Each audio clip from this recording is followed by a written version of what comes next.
It is time for your weekly tutorials, and today we're going to be talking about a lateral extension. Now, lateral extension exists in our oblique series, and it exists in a ton of Become routines. I love this exercise. It definitely nods back to my Pilates background. It's really, really good, but it's also one of the hardest exercises to teach because it's very subtle. It's a different feeling. It doesn't have the same sensation that you find like in a crunch or in a plank, and it definitely takes a little bit of body adjustment. So let's start to dive into that series now and see if we can help you out so the oblique series makes a ton of sense. In the oblique series this week, we are working a lot of different things, and all of these different things end up contributing to the success of the exercise. So when we're in our opening position right here, this is the lateral extension. Extension meaning that the muscle is working because it's getting longer and opening up, as opposed to flexion, which would be if you were doing more like a sit-up, right? And the muscle is working because it's getting smaller and contracting. So lateral extension happens here. And then when we start to go into that little transition, this is actually a bit of arm work because I'm asking you to move that arm super, super strong. And then you go down to the floor. So of course the arms are going to be helping you out in the plank. Now, when we move into that plank, there's some other things going on. So the single leg plank has a bit of flexion because you're kind of trying to scoop in and you're getting that waist to close tight. And then also in this position, your left oblique is working, or your opposite oblique is working here, because this one is helping you stabilize while this one is helping the leg extension, and then everything through the center is helping to support the overall stabilization. So when you do this move, you may feel your arms, you may feel like a stretch, you may feel your opposite oblique working. Hopefully you feel all of the above, but I want to highlight this point because it's not wrong if you don't feel it only right here. Let's talk about some key pointers for achieving sensation in the lateral extension. So number one is your setup as always. I would say, my pants are so baggy, you wanna have a nice stance with your legs. So definitely not too close together because we wanna give ourselves a really supported wide base.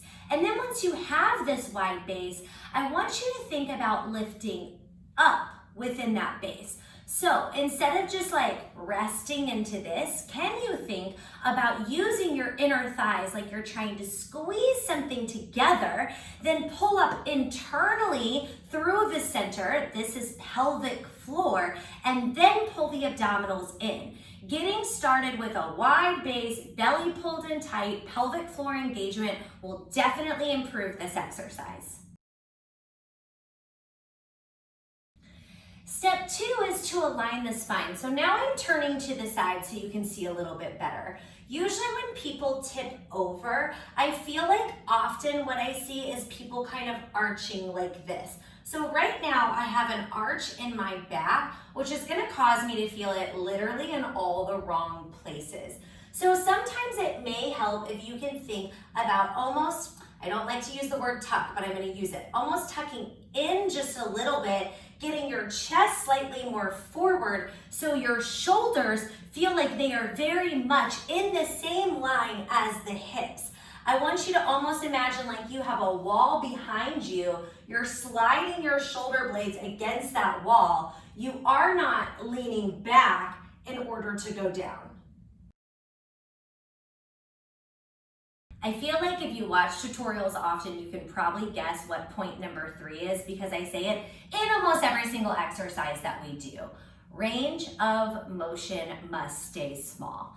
So if you get really, really low in this one, there's a very good chance, like a 99% chance, that you're no longer engaging through this side of the waist. So at this moment, so this is my right side, my left side is not engaging, it's sinking down. I want you to watch the change. So here's wrong way, now here it is right way. This is as low as I can go, still keeping the entirety of the waist engaged. So if I'm starting here, find my base, pull in tight, right? Make sure I'm not arching. I tip over. It's not super, super low. And this part is still staying active because it is basically the supporting point of the exercise.